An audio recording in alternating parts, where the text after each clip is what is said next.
brought you by Silver Pumps and Motors. Top quality और consistent performance के लिए सिर्फ सिल्वर पंप्स नाम याद रखना. బీసీల రిజర్వేషన్ కోసం యుద్ధమే ఇక ధర్మ యుద్ధమే అన్నారు తెలంగాణ సీఎం రేవంత్ రెడ్డి. ధర్మ యుద్ధం దాకా ఎందుకులే గానీ ముస్లిం రిజర్వేషన్లు తొలగిస్తే మద్దతు ఇస్తామంటోంది బీజేపీ. అలాగైతే ఎన్డీఏ ప్రభుత్వం అధికారంలో ఉన్న ఏపీలో ముస్లిం రిజర్వేషన్ ని తొలగించే దమ్ముందా అని ప్రశ్నిస్తోంది కాంగ్రెస్ పార్టీ.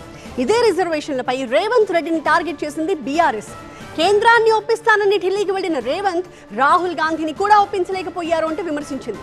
కేంద్రాన్ని తర్వాత ఒప్పిద్దురు గానీ పెహ్లే ఉదర్ పూజ్ అంటూ సెటైర్లు వేశారు హరీష్ రావు.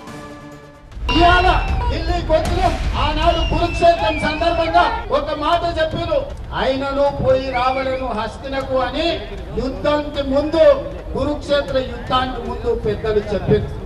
దాంట్లో భాగంగానే మా బలైన వర్గాల సోదరులతో కలిసి ఆయనను హస్తినకు వచ్చింది. ఈరోజు ప్రధానమంత్రి గారు మీరు వినండి, మీరు మా గుండె సప్పుడు వినండి.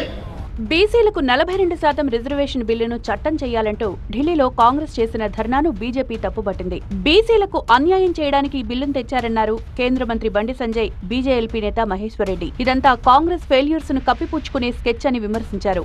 కులపరమైనటువంటి రిజర్వేషన్లు రాజ్యాంగం ఇచ్చినటువంటి ఒక హక్కు, కానీ కులాలలో లేనటువంటి మతాన్ని తీసుకొచ్చి మతపరమైనటువంటి రిజర్వేషన్లు ఈరోజు మతాలను తీసుకొచ్చి బీసీలో కలిపి హిందూ బీసీలకు అన్యాయం చేసేటువంటి కార్యక్రమం చేపడుతూ ఈరోజు కేవలం మైనార్టీస్ని ప్రొటెక్ట్ చేయడానికి మైనార్టీస్ని ఈరోజు బీసీ కులగణంలో చేర్చి ఈరోజు రిజర్వేషన్ ఇవ్వాలని చెప్పేసి ఇది సాధ్యం కానటువంటి ఒక లిటిగేషన్ పెట్టి ఈరోజు ఈ కార్యక్రమాన్ని చేపడుతున్నారు. ఎన్డీఏ పాలిత రాష్ట్రాల్లో ముస్లిం రిజర్వేషన్లను తొలగించే దమ్ముందా అని బీజేపీని నిలదీశారు మంత్రి పొన్నం ప్రభాకర్. అరే మీరు ఆంధ్రప్రదేశ్లో పొత్తుండి మీ రాజకీయంగా భారతీయ జనతా పార్టీ తెలుగుదేశం పొత్తున్న రాష్ట్రంలో కూడా ఇలా 4% రిజర్వేషన్ అమలు అవుతుంది. మీరు దాన్ని తీసేయగలిగే దమ్ముందా? ఆంధ్రప్రదేశ్లో మీరు అలయన్స్ పార్ట్నర్ మీరు. అరే రంజాన్కు సెలవులు ఇచ్చి ఆంధ్రప్రదేశ్లో జీవోయిస్తే తెలంగాణలో జీవోయిస్తే బండి సంజయ్ రాజకీయం మాట్లాడతాడు. ఇవాళ ఏ రాష్ట్రంలో లేవండి ముస్లిం? ఢిల్లీలో లేవా? ఇలా ఢిల్లీలో బీజేపీ వచ్చింది రద్దు చేసే టైం ఉందా? బొంబాయిలో మహారాష్ట్రలో లేవా? ఇలా వాళ్ళ రాష్ట్రంలో ఏ రాష్ట్రంలో లేవని అడుగుతా ఉన్నాం. ఇలా ఢిల్లీలో కాంగ్రెస్ ధర్నాకు ఆ పార్టీ అగ్రనేతలు రాకపోవడంపై సెటైర్లు వేశారు బీఆర్ఎస్ సీనియర్ నేత హరీష్ రావు. నేను ఢిల్లీలో బిల్లు పాస్ చేపిస్తా అన్నాడు.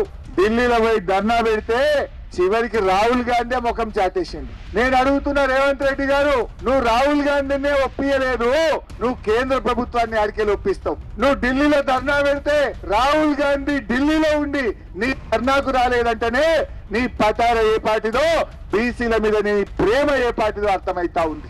రాహుల్ గాంధీని ఒప్పియే నువ్వు రేపు కేంద్ర ప్రభుత్వాన్ని ఒప్పిస్తావంటే మా బీసీలు ఎట్లా నమ్మాలి అని చెప్పి నేను ఈరోజు రేవంత్ రెడ్డి గారిని అడుగుతా ఉన్నా.